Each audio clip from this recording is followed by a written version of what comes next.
All right, how about this challenge to Marquis' argument? What if a fetus, baby, human being doesn't have a future like ours? It isn't in possession of a future that will include experiences it will come to value.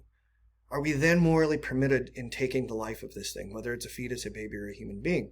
And Marquis is going to want us to think really carefully about how we approach this question, because he's going to, at the outset, he's going to warn us about a couple of things. He's going to say, you have to remember that you don't know that you're going to have the future that you think you are. You don't know that your future is going to involve experiences that you will come to value. You're just sort of betting it will. And that's why you make the sacrifices today that you do. But you could get hit by a bus tomorrow. You don't know if your future is what you believe it to be. And he's also going to remind us of this, and this is a really important point. The future like ours doesn't involve experiences like we're going to have. It involves experiences that we and they will come to value. So I hope my future includes experiences where I'm a better guitar player, where I get to backpack in the Trinities, and so on and so forth. And maybe you're thinking like, well, those both sound like really stupid things to do. I hope my future involves experiences like becoming a better chef or whatever. Okay. And what the important point for Marquis is that when we talk about this future like ours, we're talking about a future that includes experiences we will come to value, even if those experiences are different for each person. So I'm always reminded of a student I had for a bunch of classes years ago who had been confined. He was about 20, 25, and he had been confined for his entire life to a wheelchair that he had to control with his mouth. And he had a person who attended to him throughout the day. And he was in ethics with us, and we were talking about this, and he was telling us how he's never walked. He can't imagine what it would be like to walk. I specifically remember what he said. I cannot imagine what it would be like to live outside of this wheelchair. And I don't even think I would want to do so were I to have the choice. And I remember everybody was kind of struck by that. Like, if you could choose to walk and not rely on that wheelchair, you wouldn't do so. And I remember he was such a good student. And anyway, I remember what he said was, I can't use my body to do the kinds of things you all can do. And so my future doesn't involve the same kinds of experiences that you're anticipating in yours. But for whatever reason, I'm really good at learning languages, and I love to learn languages. And I'm looking so forward to the opportunity to learning more languages so that I can teach other people those languages. And it's like, rock on. Like, that's what we're talking about when we talk about a future like ours, that he is looking just as forward to his future as we are looking to ours. So now then we might think about this not just as it relates to physical disabilities and deformities, but also psychological or cognitive disabilities, right? Do people who have cognitive disabilities have a future of experiences that they will come to value, even if they don't know what those experiences are, or that those experiences, in fact, are reasonable to anticipate? You'd say, well, yeah, they're gonna enjoy something in the future because they're enjoying things now. Okay, and again, this is why Marquis is using this language of except possibly in rare cases.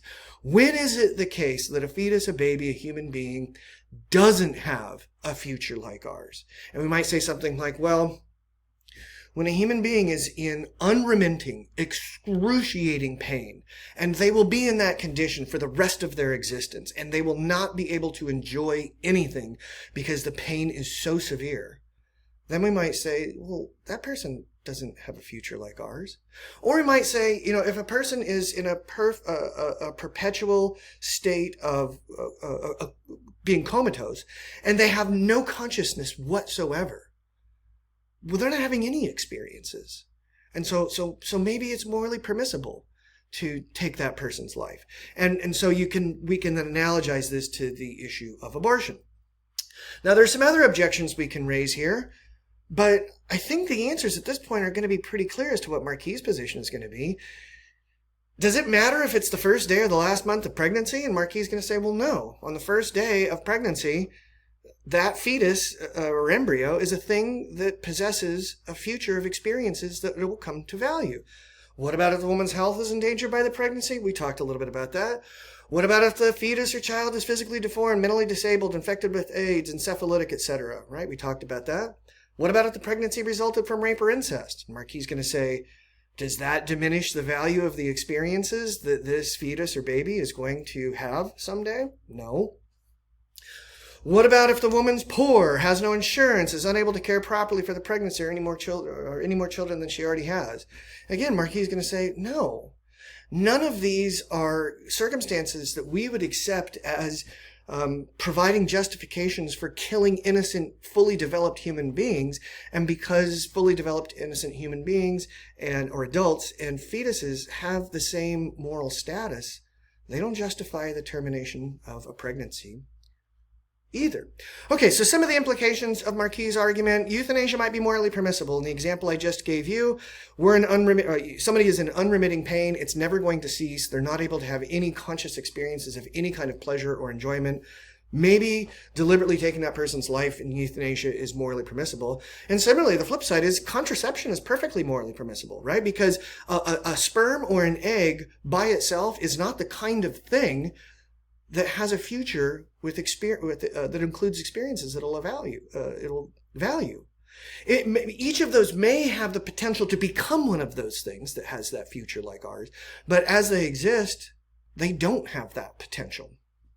Another implication of Marquis' argument is that animals may have strong moral considerability, non-human animals, right? Because if animals enjoy things, if they enjoy experiences they have, and we have every reason to believe that even though the animal might not know it, it will have experiences that will come to value in the future, and that's a feature that we have that we think gives us moral value, then maybe we have to extend some moral consideration to non-human animals as well. All right, so some of the strengths of Marquis' argument: that problem of arbitrarily privileging those categories of biological or psychological features, it just eliminates those entirely. It's also logically consistent, and it's non-religious. So we'll sometimes hear folks say, like, there are no non-religious arguments against abortion. Well, here you have one, and you have one that gets a lot of attention in ethics circles and philosophic circles because of its logical consistency and the rigor of the argument. What are the weaknesses? Well, forced euthanasia seems permissible, right? We're looking at this person. They haven't asked us to off them, but we recognize they do not possess a future like ours. Is it morally permissible to take their lives without their consent? It's not real clear here.